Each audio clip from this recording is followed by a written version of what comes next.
Shalawama, Shalawama, I am Dr. Yasapa. Welcome to Astrotheology.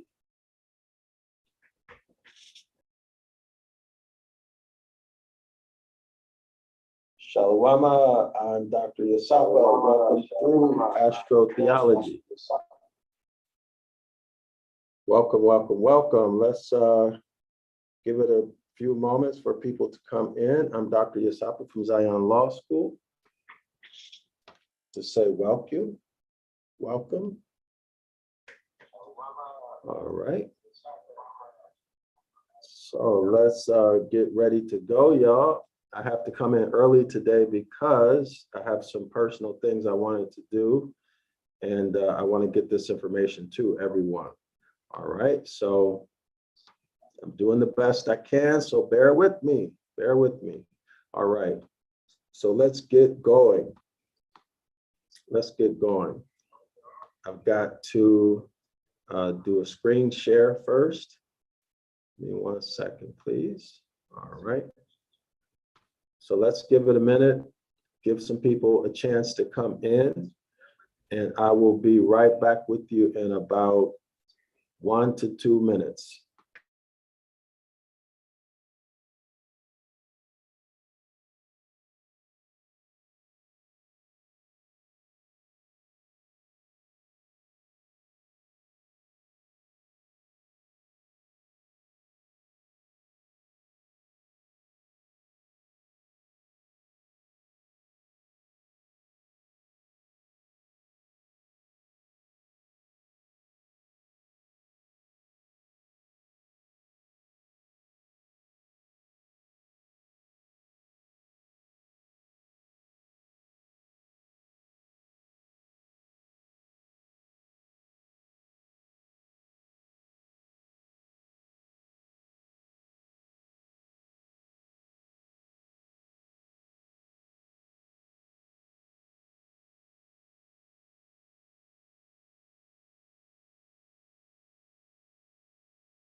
Okay, I'm back.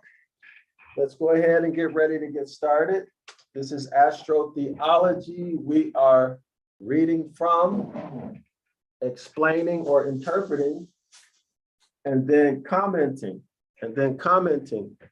on the book titled The Devil's Pulpit. This is the foremost authority on astrotheology. All right. This is the most complete. This is the absolute most complete and the highest quality presentation of any other kind that I know of that has ever been done. If you don't believe me, just do a YouTube search and you'll see that little has been done. And when I say little, I do mean little as in little, okay?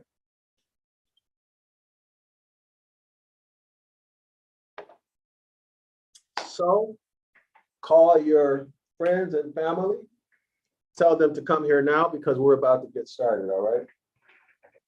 We are about to get started. Now, we've seen several powerful demonstrations of the use of etymology and philology that the author has written on the pages, and I have attempted to do the best job that I could in the moment to actually bring those demonstrations to life. You don't believe me? Go back and watch all 56 live stream presentations, and you will see that I'm telling you the truth. Telling you the truth. We use graphics, illustrations to demonstrate so that when the author is talking about something that seems very abstract, something that we don't deal with in our normal lives, something that you need to see with your own eyes in order to understand it. Whenever possible, we find those graphics, those illustrations, and we show them to enhance and deepen your learning. All right, so what you're looking at here is the 101 Ancient Ibaryath course. This is our ancient language. This is our ancient language before there ever was a biblical Hebrew, before there ever was a modern Hebrew. There was Ancient Ibaryath. Biblical Hebrew is intended to hide, cover up Ancient Ibaryath, which is what our ancestors spoke and wrote. Now, the purpose of this course is, of course, obviously to help you in your return to the Most High. Why is language important?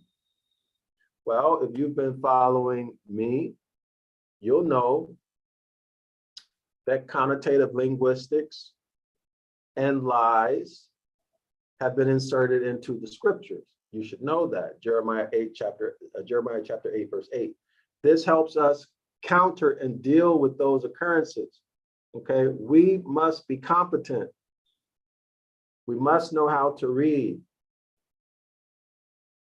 and not be slaves and fools, for lack of a better word. I mean, I can't be more direct, right? Idiots and fools, or played as idiots and played for fools, or agreeing and accepting to be an idiot or a fool when you don't subscribe to this course, right? You are accepting and inviting and saying, okay, all the punishments that come along with being fooled because I can't read, you want them and you deserve them. So this course is here available, 101 Ancient Ibaryath. It is a streaming online course. It will help you tremendously to break the God spell. To break the God spell, to or for the purpose of returning to the Most High, you must understand language, Ancient Ibaryath, right? Jeremiah 8, chapter 8. I'm not going to go into that right now.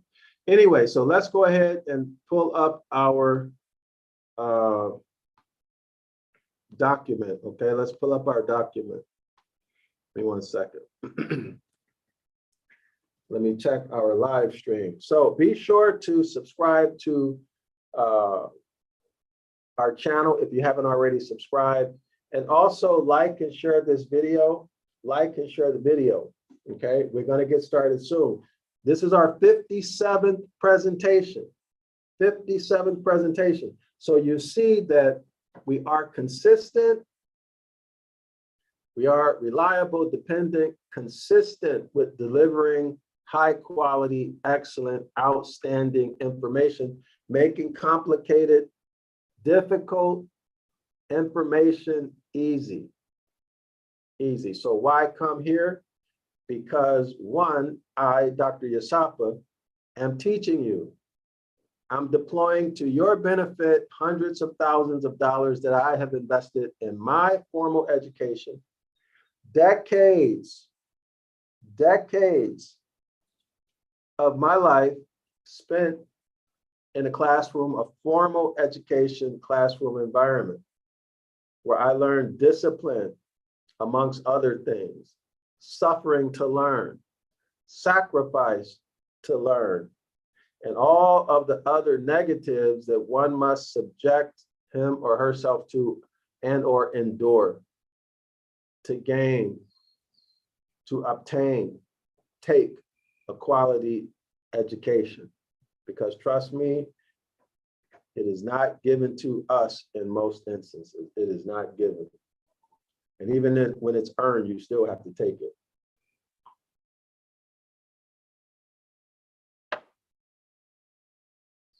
So what else? I'm giving you access to and benefit from my life experience.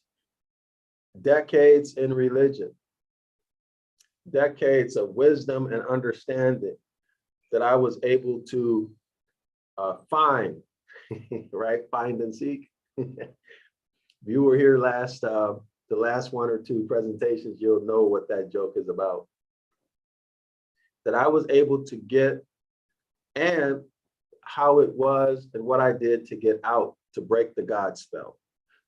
Also other experiences in life that I'm going to share with you, okay? All right, so that's just some of it. So let's see, be sure to be very active in the comment section.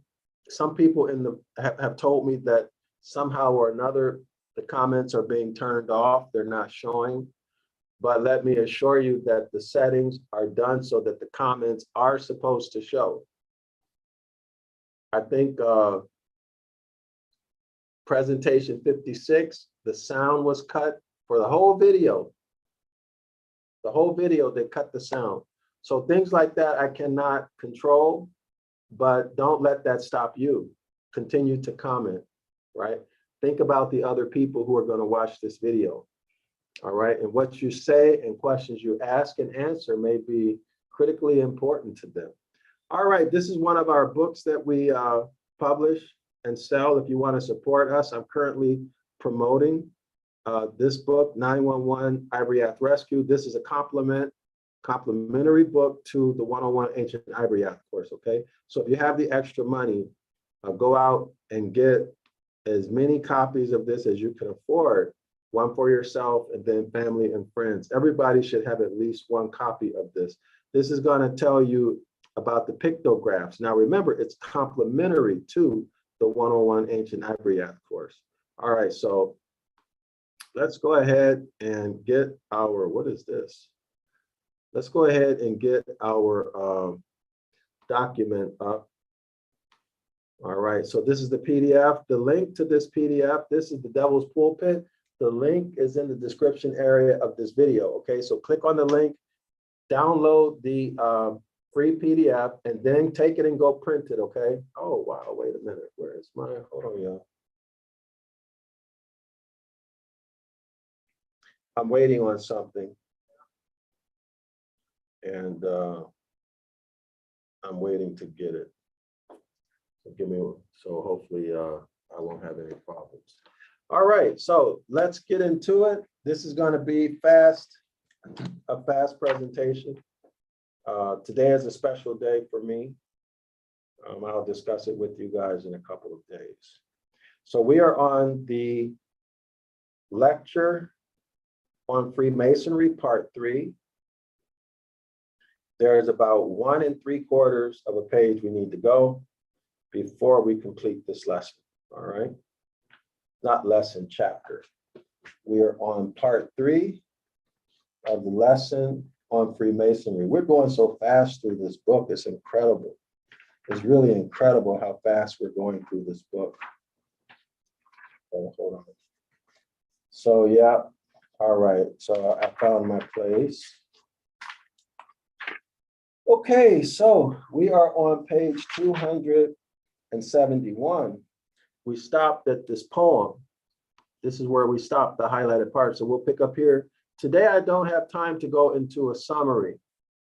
Okay, so we're gonna just continue. I want to finish this page. So we have about 2 pages, almost 2 pages.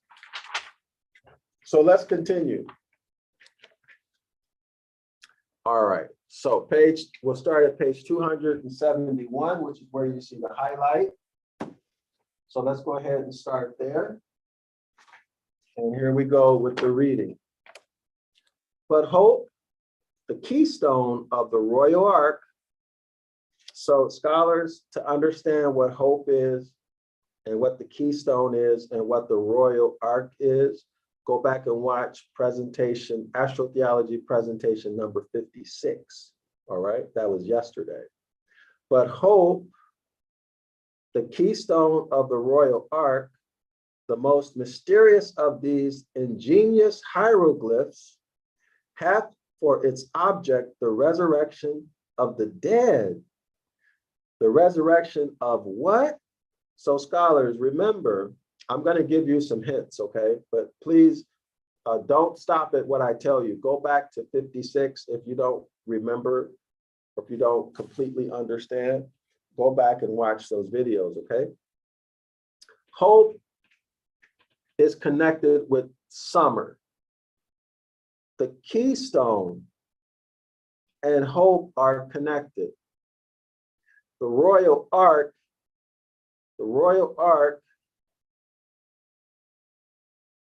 has its beginning and end with the pillars, Boaz and Jachin,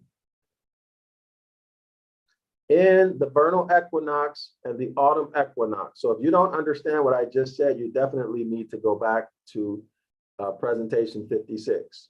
All right, and the royal ark is everything above those 2 points. So that if you're just here new with us, that's very ambiguous to you right now. But when you go back to presentation 56, which was yesterday's presentation, you'll be able to see exactly what the author is referring to. But hope, the keystone of the royal ark, the most mysterious of these ingenious hieroglyphs, hath for its object the resurrection of the dead. The resurrection of what dead? None other, sirs, than the seeds which are now sown in faith, and which are to be reaped in charity, that is, buried in the earth in spring, to be found again in the abundant returns of autumn. So this is agriculture, right? This is the work done on earth, the timing and the task, right? Planting the seeds, wind, spring, right? Preparing the soil, where on earth, okay? And these are indicated by what? By the constellations in the skies. All right, so go back and watch presentation 56 to get more on this. Let's continue. But what does this have to do with the dead again? It's the seeds. What does this have to do with the dead or resurrection of the dead? None other serves than with the seeds. Y'all see that? None other. Let me highlight it. None other serves than the seeds which are sown in faith and which are to be reaped in charity, that is, buried in the earth in the spring, to be found again in the abundant returns of autumn. Y'all see that? So a seed looks like it's dead, right? No activity, nothing. Put it in the ground, now that seed comes to life, but that seed was once part of a plant. Right? That plant may no longer be alive, but the seed, when planted in the spring, is ready for harvest, is full grown and mature, ready for harvest in the autumn, in the fall. It's resurrected from the dead. Clearly literal meaning, as opposed to the abstract meaning that we get in theology, right? Now let's continue. And here, sirs, is the common solution of the Masonic riddle of seeking for Hiram Abiff, of the mythological search for Ceres, or Proserpine, of Isis and Osiris, and all the hide and seek nonsense and bo peep fooleries, which have been called mysteries, sanctities, solemnities, awful considerations, sacred secret, holy balderdash,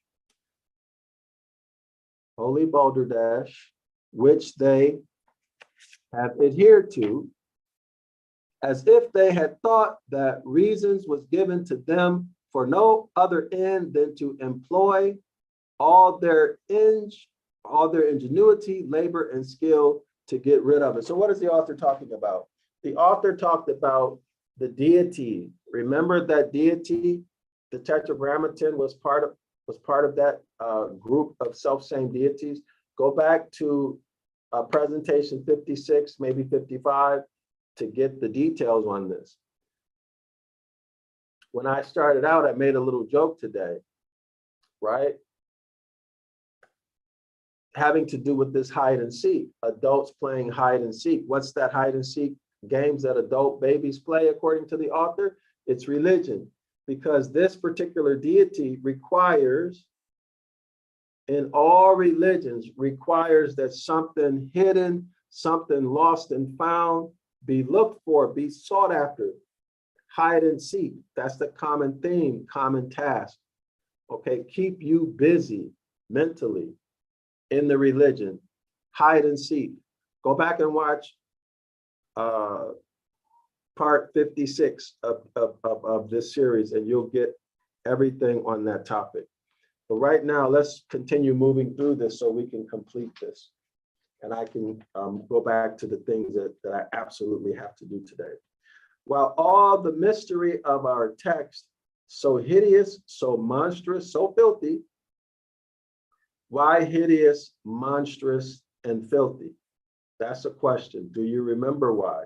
While all the mystery of our text, so hideous, so monstrous, so filthy, in the best sense that ever was or could be given to it by those who are going about it to get me immersed into a dungeon. In other words, get him locked up, right? Remember, the preachers, the Freemasons, had him locked up twice for telling these secrets,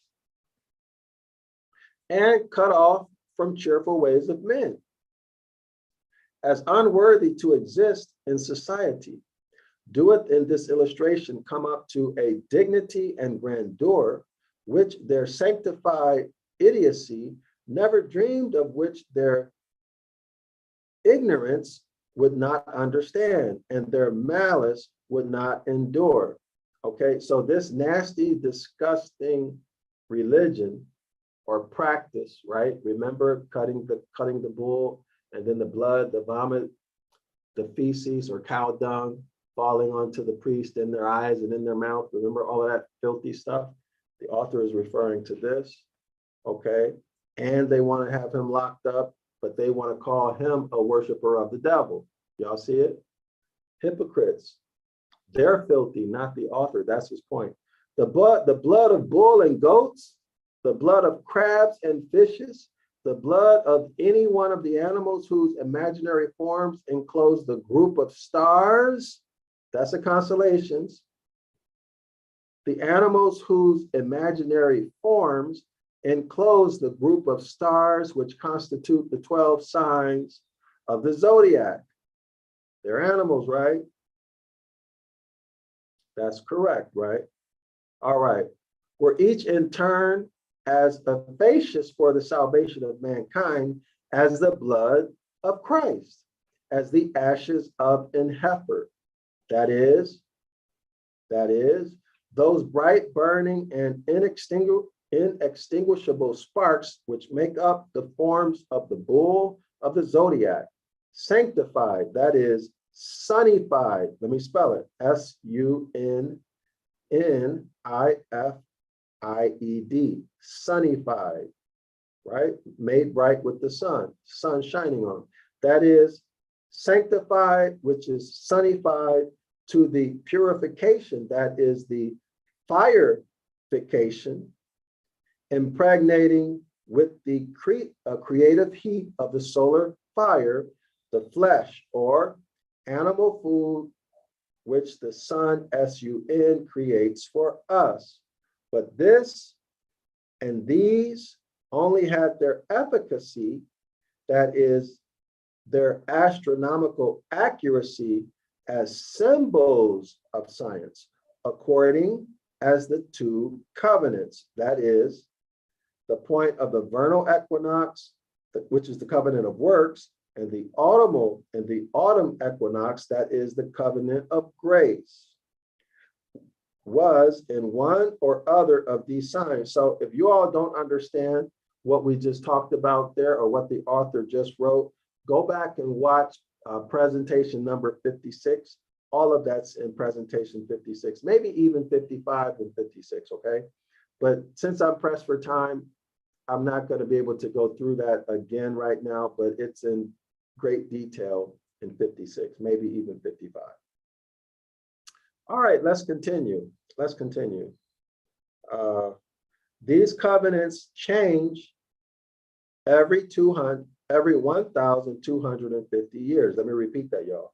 These covenants change every 1,253 years. Hence the term, the new covenant. And the blood of the covenant is always the juice of the grape, which is always ripe when the sun is at the autumn covenant. Let me repeat that. These covenants change every 1,253 years. So that's a cycle, isn't it? There's a new cycle occurring every 1,253 years. Hence the term new covenant, and the blood of the covenant is always the juice of the grape, which is always ripe when the sun is at the autumnal or the autumn covenant, wherever that covenant may fall. So that means, it sounds like to me that's saying that the sign, the zodiac sign, changes every 1,253 years, right? There's 12 zodiacs. So just imagine every 1,253 years, it moves one zodiac. The next 1,253 years, it moves again one zodiac. So that the zodiac at each of the pillars, right? Remember the vernal equinox and the autumn equinox, that's the pillars or the points of the covenants, that's the two covenants. So the zodiac will change every 1,253 years. All right. Why is that? Or what does this have to do with anything? It reads again for emphasis, hence the term, the new covenant, and the blood of the covenant is always the juice of the grape, which is always ripe when the sun is in the autumn covenant. Wherever, or in other words, when it says wherever, is really saying in whatever zodiac sign is present. Whatever zodiac sign is present in the autumn equinox. That's what it's saying. All right, so let's continue. I lost my space, y'all. Let me just start here again. Hence the term, the new covenant, and the blood of the covenant is always the juice of the grape, which is always ripe when the sun is at the autumn covenant, wherever that covenant may fall. And this blood has always the efficacy of purification, of purifying our consciences. Y'all hear that? And this blood, that is the blood of the grape, that's the grape juice or wine, right? And this blood has always the efficacy of purifying our conscience. That is, firing or warming our minds from dead works. That is, of refreshing us after the labor of sowing the seed, which is sown in hope,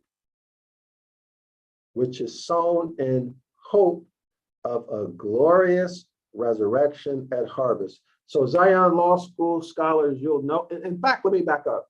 Today we touched on this topic in our 506 The Curses course, which is every Saturday at 10 a.m. Eastern Standard Time. We touched on this topic, this very same topic today. So Zion Law School scholars, and those of you who have subscribed to the 101 Ancient Ibaryath course, what you will recognize right here is concrete language and abstract language. Concrete natural phenomena expressed theologically in the abstract. All right, let's continue. Next paragraph. What I just said was very important. If you understand that, you are doing well. All right, let's continue. And for this cause, Christ is the mediator of the New Testament. That is, most literally, he goes between our earth and the autumn equinoctial point, which is the new covenant. Let me say it again. And for this cause, Christ is the mediator of the New Testament. So what's the cause, y'all? What's the cause? Let me give you a second to think about that.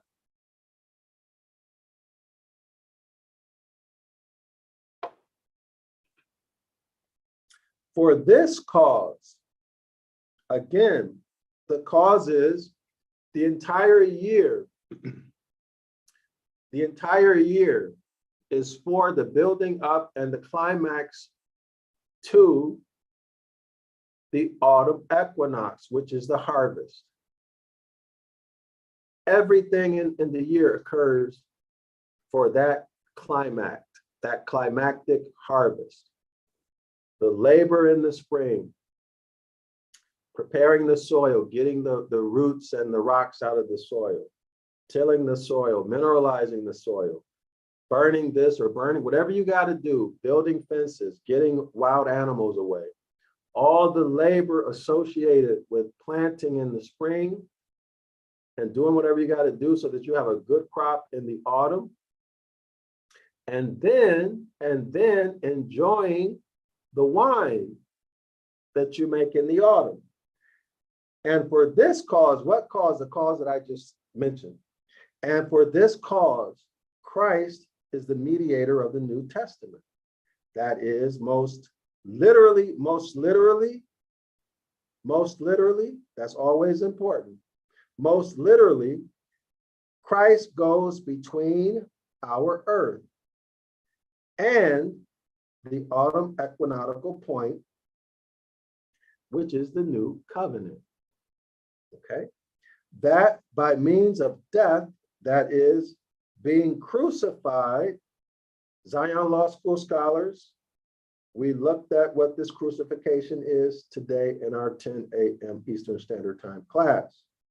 Those of you who have been coming to this presentation regularly, you will also recall what this crucifixion is. That is, by means of death, that is being crucified and ducking under the equator, he might redeem and fetch up the stars, which were in a state of transgression, by being under the line of the first covenant. Do you understand?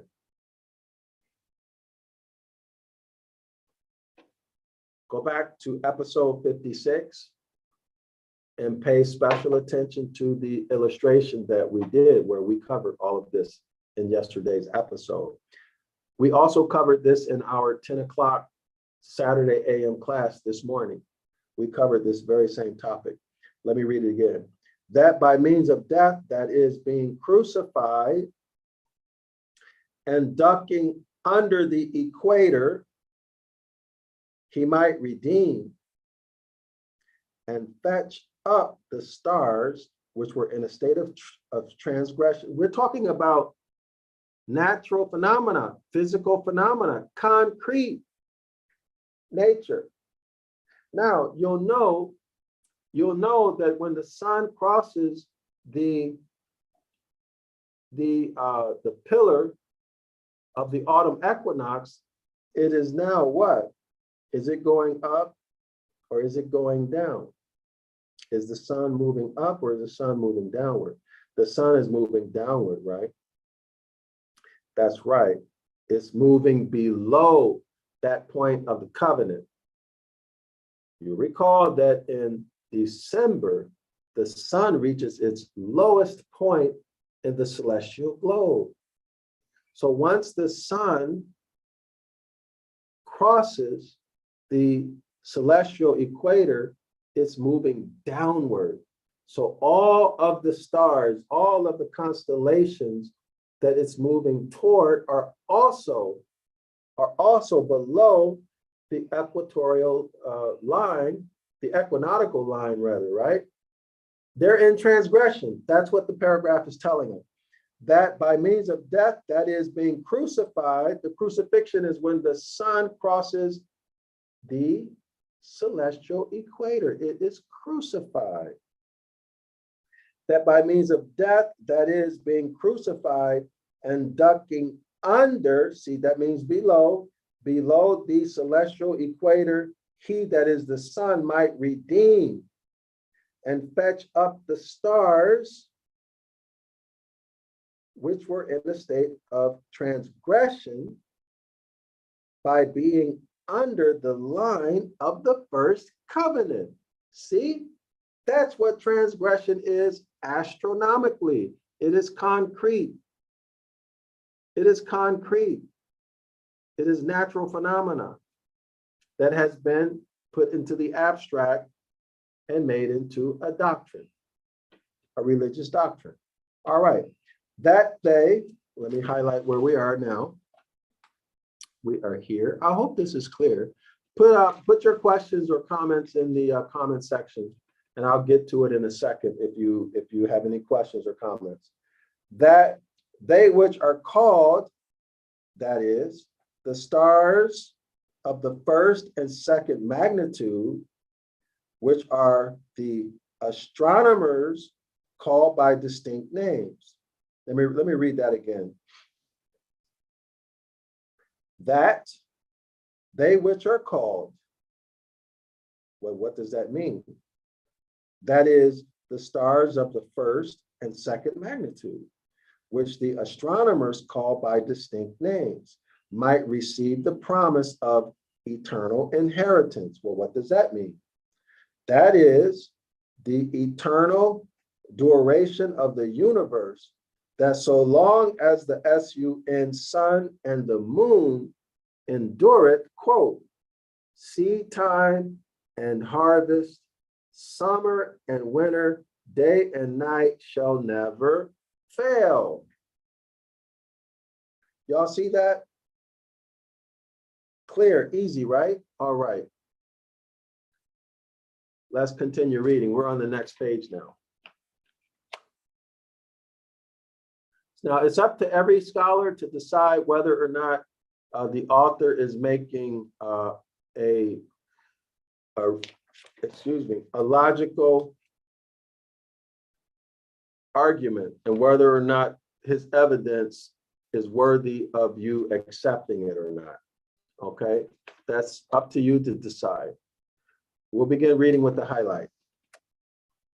And thus, sirs, have I given you a rational sense of words, for which I defy your spiritual pastors and masters to give any sense at all. The author is saying, hey, I've told you what's happening with the natural phenomena in the celestial globe, right? I'm telling you how these things move, physically move, and how they are described astronomically. Now go ask your pastor to explain these things from his theological point of view and see if you don't get the demonstration. Remember, he talked about yesterday, if you give him an algebraic problem, he can solve it geometrically, and that provides a scientific demonstration. Well, the author is referring to that same concept here. All right, let's continue. And this, if I am again to be the victim of savages of the gospel, will be proof that under the pretext of suppressing what they call blasphemy, their hostility is directed solely against learning, which they cannot equal, and science, which is too unprofitable and excellent for them to seek or to attain. Quote. That looks like it's something in Greek. So I'm not going to attempt to read it, but I'll read the citation. The citation is Georgic LIB 2499. And the quote in English reads, "Happy the man who's studying nature's law. Happy the man who's studying nature's law or nature's laws, through known effects can trace the secret cause." In other words, all causes have an effect and all effects are due to a cause. Happy the man who's studying nature's laws, though known effects can trace the secret cause, his mind possessing in a quiet state, fearless of fortune and resigned to fate. All right, there we go, y'all. We have completed part 3. No, we're not done with part 3. We have to read the notice. So I'm not going to go through the notice today, but here's the notice, scholars. Make sure you read up on the notice. All right. If you don't have the PDF, you can download it. The link is in the description area of this video. I'm going to show it on the screen. So if you just want to read it here, but I highly recommend you to download this link, the free PDF, and then print it, okay? And then print it. So if ever we have a problem with the stream, you have it and you can read it, okay? And you can follow along.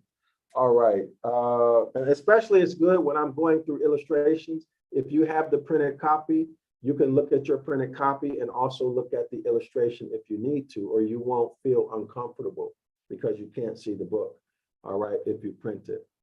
And I don't think it costs that much. All right, so we'll do this on the next. Tomorrow we will not do a class. I will be traveling, I hope. I hope to be traveling. All right, so everybody understand natural law. Natural law, okay? Natural law. If there's natural law, there has to be what? In the Declaration of Independence, it refers to what? Nature's law and nature's God, right? All right, so this was fun for me. Thanks for spending your time with me this evening. I'm Dr. Yasapa from Zion Law School. If you have not already purchased several copies of 911 Ibaryath Rescue, the international edition, please do so. This is a wonderful gift for your friends and your family. Make sure you get the international version. And this is the only book that we sell that you should buy on Amazon. All of the rest of our books, I'm asking for everyone to order on our website, zionlawschool.org.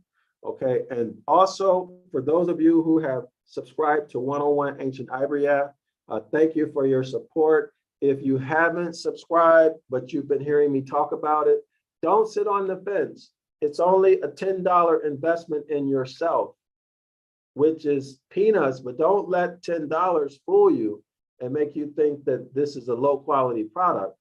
The market value of this course is easily $10,000. Easy. This is going to teach you the pictographs, everything pictographs, including cultural context.